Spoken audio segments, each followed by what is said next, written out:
Well, there's been another big week in news, and unfortunately we've been part of that, the ABC of course, and its crisis of leadership. And yesterday we had the interim report into the Banking Royal Commission. A lot to discuss this morning, and to discuss this we're talking now with Labor MP Pat Conroy and Liberal MP Craig Kelly. Thanks both for coming in this morning. Great to be here.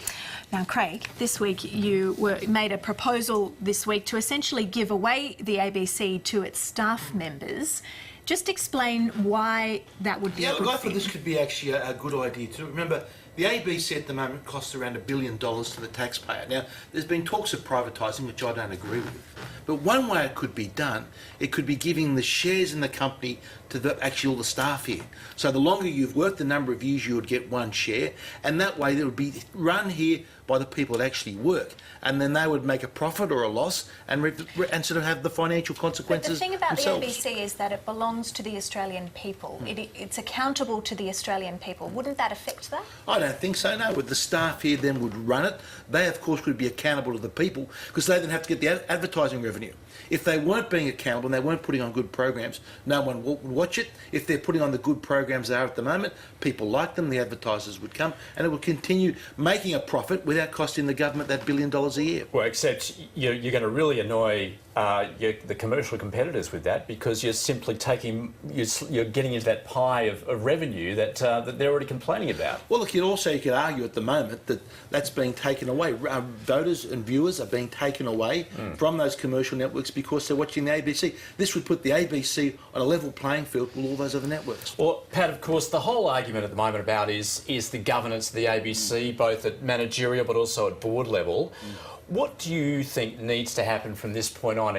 For instance, are you happy, at least, with those who have been put in place in the interim to take carriage? No, I'm not. I actually have the personal opinion that the entire board needs to resign.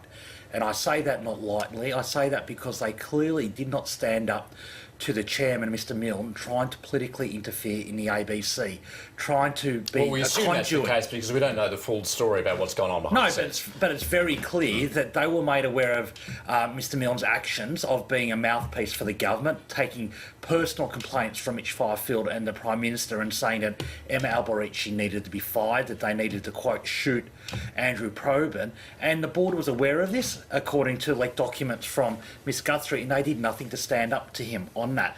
This is an organisation that is a national treasure. It's an organisation that suffered $366 million of cuts by the current government. It's an organisation that's been subjected to significant political attacks, and its independence needs to be restored. And firstly, we need an independent board, an independent chairman, and a new CEO who's prepared to stand up and speak truth to power, whether it's a Labor or Liberal government. Craig, do you think the government has slowly stepped over that line and gone from criticism to interference in the ABC? Look, I think, firstly, one thing, Andrew Probyn wasn't sacked. Neither was Emma. They weren't sacked, either of them. Now, they think they did overstep the mark. The article that Emma wrote actually was, had some numerous factual inconsistencies and factual errors on it. And it's correct that she should have been drawn over the coals for that, but she shouldn't have been sacked, and she wasn't sacked. I think that's a very important point to make. Okay, what about Pat's point there, that you should clean out the board, start again? Yeah, look, I think the ABC is in a little bit of a mess at the moment. You've had both the chairman and the CEO both go over the last week. I think there's a good opportunity here to clean the slate and almost to start again. And remember it, the ABC has that charter. Now, I'm not making any criticism of your program, or you always get a fair run here, but there is a general perception in a large section of the Australian community that the ABC is tilted to the left in the news and broadcast that they put out. Does this come down to the way the appointments are made? Do you think there was an error made, certainly in appointing Justin Milne and also, of course, Michelle Guthrie, that perhaps the way this process is conducted needs to be reviewed? Look, I think that's a fair comment. I think Michelle Guthrie just didn't work out for the ABC. It's a bad appointment. That's not everyone that appoints someone to a particular position gets it right. I think we can say in hindsight that was a bad appointment, and also the PM's friend, maybe that was also not the greatest. And I just need to pick up on a point. I don't believe the ABC is biased. I've had cause to complain about or view many of the reports unfair against us, but I think that's a good sign that both left and right think that there's some reporting that's not particularly fair to their side. The key thing here is this government has attacked the ABC since 2013. We saw even this week that Mr Morrison's refusing to consult with the opposition leader about the appointment of a new chair, even though the ABC Act specifically says he needs to consult with the opposition leader of the day. We need to take politics out of it. We need to restore the funding. An organisation that's had $366 million of cuts, an organisation where the communications minister complains to the management whenever there's a report that he doesn't like.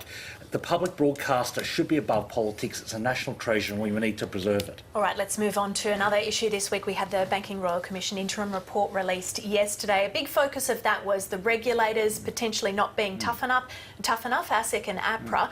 Do you think they need to be bolstered, Pat, or just need to be better at imposing those laws? Well, I think we need to change the culture of the regulators, but it starts with how they're funded and what their writing instructions are. The government has cut $150 million from ASIC since 2014 and has told them to implement a light touch self-regulation approach to the banks. So it's no wonder that now the Royal Commission is criticising ASIC's behaviour. So it's a bit rich for Mr Morrison to now say it's all ASIC's fault when he's the one who neutered that organisation.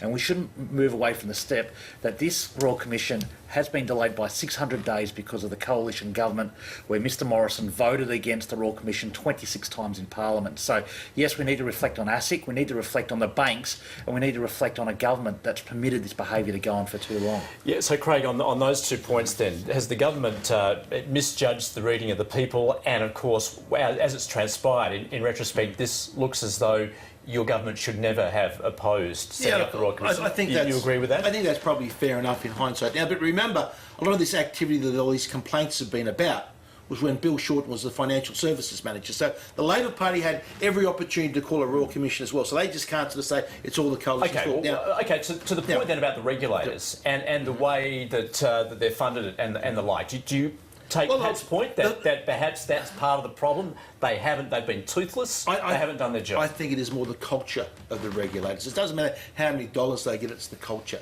They have not simply had a tough enough culture on the banks. What's too close to business? I think so. Now, I think this is one thing that I've been arguing for a long time before the Royal Commission. If someone has a dispute with the bank, at the moment, the difficulty and the cost that they have to go through our Supreme Court system is just too costly.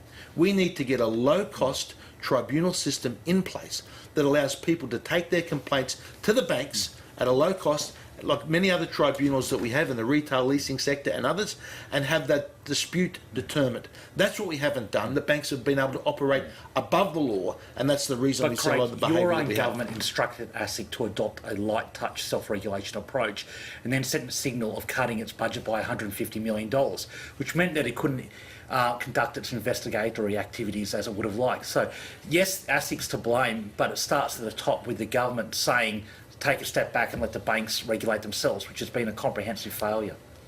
So, Pat, the Treasurer said that the rules and systems and processes, they need to be changed. So what would you present then for those rules and systems and processes in place? Well, we've already announced that an incoming Labor government would implement a task force within Treasury to follow through and implement every single recommendation from the Royal Commission. That's the first step. Secondly, we wouldn't have a financial services minister saying to ASIC, take a step back and let the banks self-regulate. And thirdly, yes, you have to provide direction to these organisations, ASIC and APRA, to oversee this the banking sector properly, but it starts with the culture at the top. And this is a government that sends the wrong signal when it votes against Royal Commissions time after time. All right, we are out of time. Before you go, put you on the spot. Your tip for the NRL and AFL Grand Final? I think West Coast, and I think Melbourne are going to be very hard to beat. Pat? I'm going for the Magpies in the AFL, and I hope the Roosters win, but I think Melbourne are justifiable favourites unless Cronk can come through with a miracle recovery. All right, we'll see who's right there. Thank you both for coming Thanks. this morning. Thanks, Ray.